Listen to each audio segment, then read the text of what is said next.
The fake daughter suddenly slashed her face with a knife, then knelt down and begged me with blood all over her face.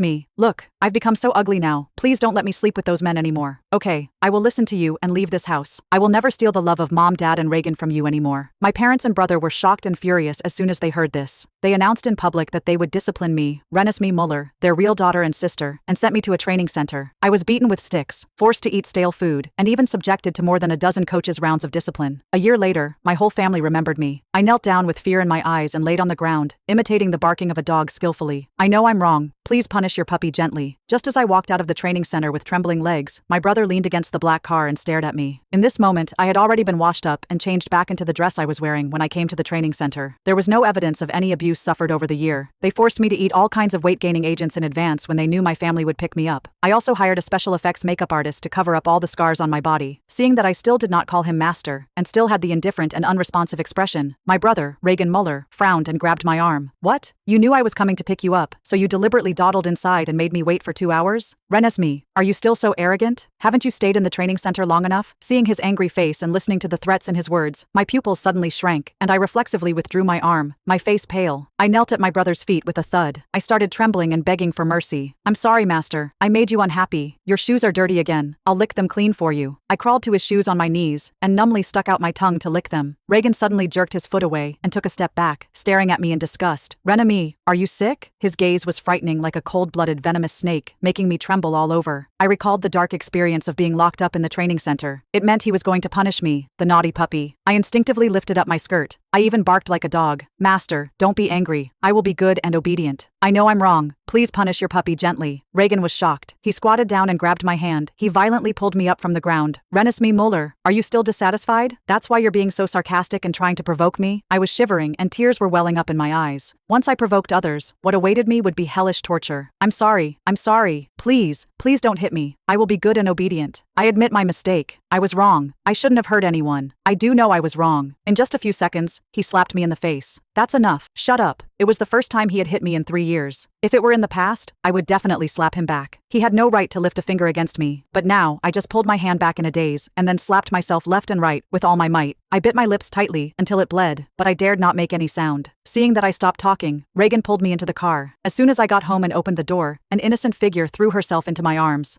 Me, you're back. I missed you so much. It was Renata, dressed in an innocent look. Her face had returned to normal, and she looked like a princess pampered by the whole family. But when she hugged me tightly, her hands squeezed my injured parts and whispered in my ear, "Bitch, you still dare to come back? You've been slept with by so many people. If I were you, I would have killed myself out of shame and anger." The pain in my heart overwhelmed the pain in my body, and I froze in place. So it was her. Why do you treat me like this? Why? I pushed her away and wanted to question her angrily. However, she seemed to be prepared, and took advantage of the situation to fall backwards fiercely. The back of her head hit the steps, and blood gushed out immediately. May, it's been a year. Do you still hate me? She was crying so hard that blood was flowing down her neck onto her snow-white dress, which was a shocking sight.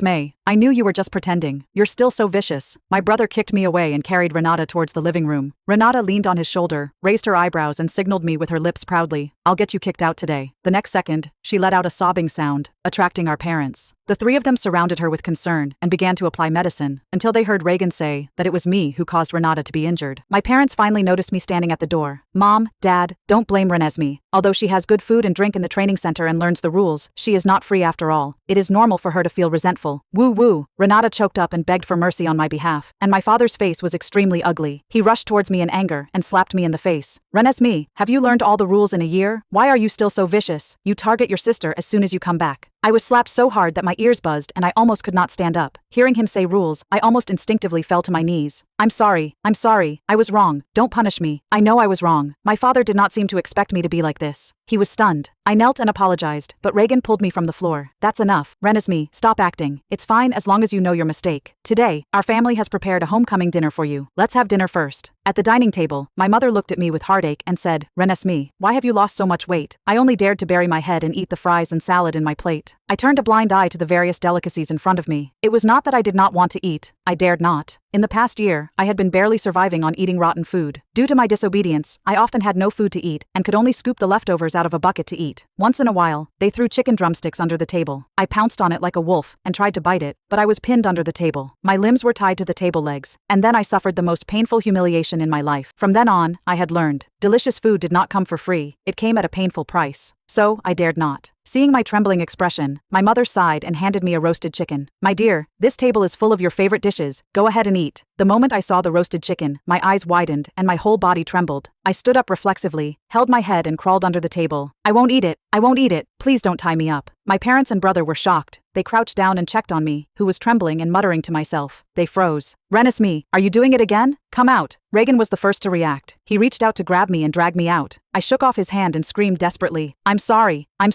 I will be good, I will cooperate on my own. With that, I voluntarily lay down under the table and began to take off my clothes. When I was halfway through taking off my clothes, Reagan pulled me out. He held my hand tightly, with an unsightly look on his face. I did not dare to struggle, I just forced out an empty and pleasing smile. I won't move, I will be good. Don't burn me with cigarette butts, okay? Please. Once, due to my struggle and resistance, I was surrounded by a dozen people who dripped hot candle oil and beat me with barbed leather whips. The pain made me faint many times. I did not have the strength to struggle and resist, so I had to open my mouth and bite the abuser's arm hard, so they got my mouth open and press a hot cigarette butt into it as punishment. At this moment, Reagan pinched my mouth and his eyes became extremely gloomy. What nonsense are you talking about? I just thought he was trying to put the cigarette butt in, and I screamed in fear. When my parents saw that I was about to lose control, they quickly called a private doctor and gave me a tranquilizer. My head was getting heavier and heavier, but I bit my lip and forced myself not to fall asleep. If I fell asleep, something even more terrifying would happen. Alas, your daughter must have suffered extreme psychological or physical abuse, which is why she has this kind of stress reaction. Moreover, she has been malnourished and has not been eating normally and regularly for a long time. She needs to find a nutritionist to adjust her diet, and we need to send her to the hospital as soon as possible to check her psychological condition. Her condition is already very dangerous, and she may have various sequelae. Renata interrupted before the doctor could finish his words. How is that possible? We have arranged a place where she will be taken care of and trained well. No, miss, she is. The doctor wanted to say something else, but my brother's cold voice interrupted. That's enough. Dr. Williams, I don't believe you even helped her deceive people. He looked at me with disdain, as if he understood something. Renis me, you are really smart. You know how to bribe the doctor. The doctor froze for a moment and said, Mr. Muller, you misunderstood. What did I misunderstand? The tranquilizer you gave her was also fake, didn't it? She's still very energetic. How much money did she give you for lying for her? My father looked at the doctor with some displeasure and said, Dr. Williams, my daughter just went to a professional training center for a year. There, she has a healthy schedule and balanced nutrition in her meals. It is impossible for her to have the situation you described. My mother also sighed on the side. Renami, why are you still so ignorant? Renata cried out at the right time. Mom, Dad, why does Renami seem to have a worse temper than before? Woo woo, my head hurts so much. My brother grabbed my hand and made a gesture to drag me out. Renis me, since you still don't know how to repent, then go back to the training center. No, I won't go back. I will be very good. Please, don't take me back there. I broke free from his hand and went crazy trying to find a place to hide. Reagan reached out to pull me, but he only grabbed my skirt. Then, the skirt was torn. My back was covered with shocking scars, crisscrossing and looking hideous.